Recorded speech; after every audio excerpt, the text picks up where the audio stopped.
বন্ধুরা, কেমন আছো তোমরা? জয়ীর সংসারের একটি নতুন ব্লগে তোমাদের স্বাগতম। আশা করি তোমরা ভালো আছো। আমিও ভালো আছি। আজকে ভিডিওটা এখান থেকেই শুরু করছি। মেয়ের স্কুলের টিফিনটা আজকে বানাবো না। কালকে মিও আমর থেকে একটা প্যাটিস কিনে এনেছিলাম, সেটা এখন মাইক্রোওয়েভে একটু গরম করে দেব। তাই আজকে টিফিন বানানোর ঝামেলাটা নেই। ও কালকেই বলেছিল যে মাম্মা কালকে আমাকে একটু আউটসোর্স কিছু কিনে দিও। তো তাই জন্য আমি এই প্যাটিসটা কালকেই এনে রেখেছিলাম, যেহেতু সকালবেলা তো সম্ভব হয় না। তাই এখন একটু গরম করে ওর টিফিনটা দিয়ে দেবো। তাই মাইক্রোওভেনটা চালিয়ে নিচ্ছি। প্রতিদিন ঘরের খাবার নেয়, কিন্তু এক আধ দিন এরকম যখন বলে তখন আর না করি না।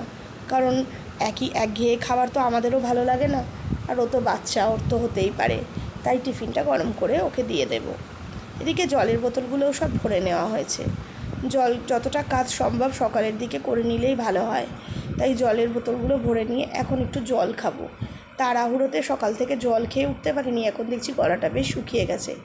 তাই জল ঢেলে একটু জলটা খেয়ে নিচ্ছি। জল হাতে নিয়ে আবার এদিকে কাজগুলোও সেরে নিচ্ছি। যেহেতু এটা গরম করা হয়ে গেছে, তাই ওর টিফিন বক্সে দিয়ে দিচ্ছি। টিফিন বক্সে দিয়ে তাহলে টিফিন বক্সটার আর জলের বোতলটা রেডি করে রাখলে তারপরে মাই ওটা ব্যাগে ভরে দেয় যখন ওকে গাড়িতে তুলতে যায়। তারপরে ও রেডি হচ্ছে, এর মধ্যে আমি ওয়াশিং মেশিনটা চালিয়ে নিচ্ছি। ওয়েদারটা ভালো থাকে না, তো ওই জন্য সবসময় চেষ্টা করি জানো তো কাজের প্রথমেই মেশিনটা চালিয়ে নিতে। তাহলে যখন একটু রোদ হয় তখন যেন মেলে দিলে খানিকটা শুকিয়ে যায়, এই আশাতেই তাড়াতাড়ি করে মেশিনটা চালিয়ে দিই। মেশিনটা চালানো হয়ে গেছে, মেয়েও রওনা দিয়ে দিয়েছে। রান্না করতে চলে এসেছি। অভিও অফিসে নিয়ে যাবে, আজ আবার আমারও একটু তাড়া আছে। তাই জন্য আমি একটু মাছ বাজারের দিকে যাব। তাই রান্নাটা তাড়াহুড়ো করে নিচ্ছি। বানাচ্ছি একটা শুক্তো আর একটা নিরামিষ তরকারি। যেহেতু মঙ্গলবার, তাই আজকে আমরা নিরামিষ খাই বলে কোনো কিছু রান্না হবে না। এখন শুক্তোটা করে নিচ্ছি। অন্যদিন রাঁধুনি ফোড়ন দিয়ে করি, তাই আজকে একটু পাঁচ ফোড়ন দিয়ে করছি। এইভাবে শুক্তোটা রান্না করলে বাড়ির সবাই খেতেও ভালোবাসে। আর এইভাবে আমি সমস্ত ভেজিটেবলস এর মধ্যে দিয়ে দিই কেন, কারণ মেয়েটারও এই ক্ষেত্রে ভেজিটেবলসগুলো এইভাবে খাওয়া হয়ে যায়। এমনিতে ভেজিটেবলস খেতে তো খুব একটা পছন্দ করে না। সমস্ত সবজিগুলো সেদ্ধ হয়ে যাওয়ার পরে কুমড়ো আর বেগুনটা একটু পরে দিয়ে দিলাম। তারপরে আবার ঢাকা দিয়ে দেব, তাতেই সবজিগুলো সেদ্ধ হয়ে যাবে। বড়িটা আগে ভেজেই নিয়েছি। তাড়াহুড়ো করে কেন করছি, আকাশে মেঘ আছে, তো মেঘলা আকাশে বাজারের দিকে গেলে কষ্টটাও কম হবে। রোদ থাকলে বড্ড কষ্ট হয় দিনের বেলা বাজারে যেতে। শুক্তোটা মোটামুটি হয়েই এসেছে। এবার ব্রেকফাস্টটা করে নিয়ে তাড়াতাড়ি করে চলে যাব। আজ ব্রেকফাস্টে খুব মুড়ি তরকারি খেতে ইচ্ছা করলো। রোজই ওটস খাই, নালে কর্নফ্লেক্স খাই, এই সমস্ত খাই।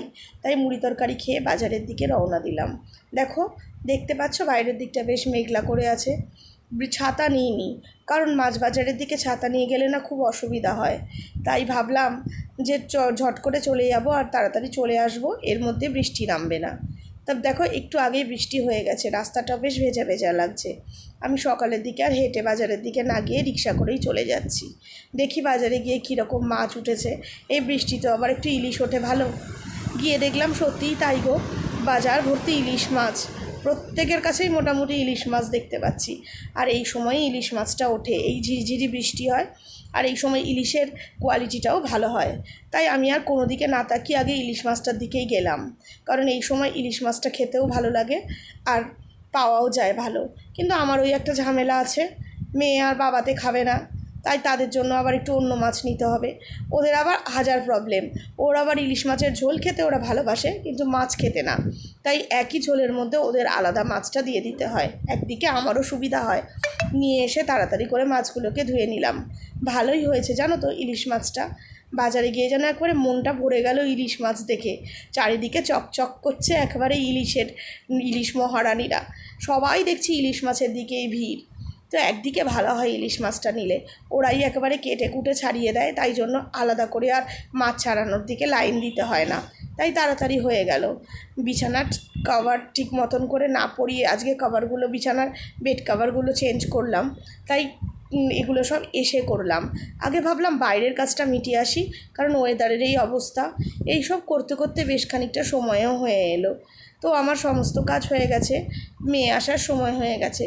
তাই চাবিটা নিয়ে এখন যাচ্ছি মেয়েকে নিয়ে আসতে। মেয়েকে নিয়ে এলে এবার লাঞ্চ করলেই এবেলার মতন কাজ কমপ্লিট। এখন নামছি মেয়েকে আনতে, গিয়ে খানিকক্ষণ দাঁড়াতে হবে হয়তো, তবে আবার মেঘ করে আছে, ছাতা আর নিলাম না, ভাবলাম এর মধ্যেই চলে আসবো, বৃষ্টি আর নামবে না। মা বারবার করে বলল যে ছাতাটা নিয়ে যা, তা আমি আর এখন তো মেয়েকে স্কুল থেকে নিয়ে গাড়ি থেকে নিয়ে এলাম, স্কুল থেকে না গাড়ি থেকে নিয়ে এলাম, নেমে আমিও গেছি আর গাড়িও এসে গেছে একটু খানিকক্ষণের মধ্যেই। নিয়ে এলাম আর এখন ফ্রেশ হয়ে আমরা লাঞ্চ করব। সব কাজ কমপ্লিট হয়ে গেছে, দেখতেই পেলে সকাল থেকে আজকে ভীষণ তাড়া ছিল, তাই সব রান্না তোমাদের সাথে শেয়ারও করতে পারিনি।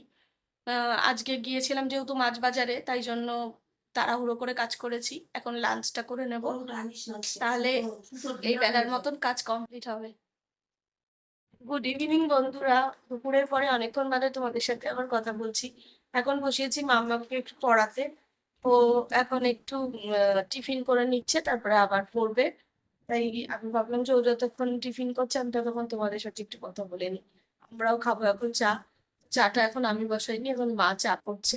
আর ওকে আমি এখানে ওই জন্য পড়তে বসিয়ে দিয়েছি বলে আমি আর উঠলাম না, পড়িয়ে নেবো।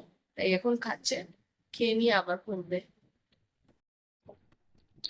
বেশি সময় লাগিও না।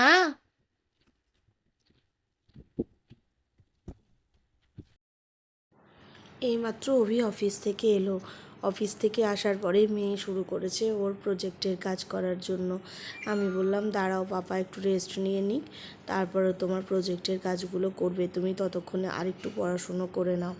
হাতে জলের বোতল নিয়ে বসে আছে, বলছে একটু জল খেয়ে নাও তারপরেই প্রজেক্টের কাজ করবে। আমি বললাম না, জল খাবে কেন, শুধু একটু চা দেবো, তারপরে তো একটু রেস্ট নিয়ে নিক।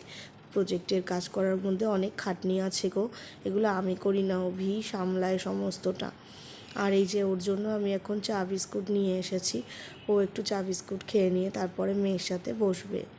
এই যে চা বিস্কুট খেতে খেতেই বসে গেছে।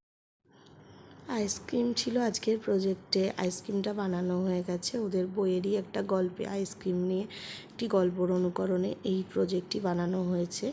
তো আজকের ভিডিওটা এই অবধিই থাকলো। তোমরা ভালো থেকো, সুস্থ থেকো, সাবধানে থেকো। ভিডিওটা ভালো লাগলে একটা লাইক করো, কমেন্ট করো।